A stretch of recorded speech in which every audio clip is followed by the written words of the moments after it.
So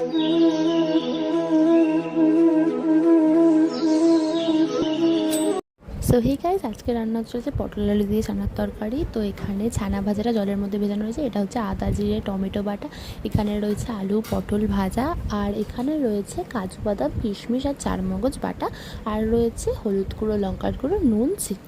তো চলো রান্নাটা শুরু করা যাক। তো এখানে সবার প্রথমে কড়াইতে সর্ষের তেল নিয়ে তার মধ্যে দিয়ে দেওয়া হলো সামান্য পরিমাণ ঘি। হ্যাঁ, ঘিটা দেওয়া হয়েছে, কারণ তোমরা স্কিপও করতে পারো, কিন্তু আমাদের ঘিটা দেওয়া হয়েছে।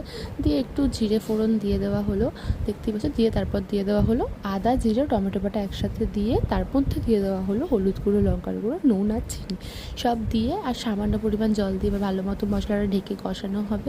তার 2 মিনিট পর ঢাকনা খুলে দিয়ে দিতে হবে কাজু বাদাম চারমগজ আর কিশমিশ বাটা। তো দেখতেই পাচ্ছ, দিয়ে এবার কালারটা পুরোপুরি চেঞ্জ হয়ে গেল কাজু বাদাম চারমগজ আর কিশমিশ বাটার জন্য। তো দেখতে পাচ্ছ এবার ভালো মতো মশলাটা কষে যাক। ততক্ষণ তোমরা কেউ ভিডিওটা স্কিপ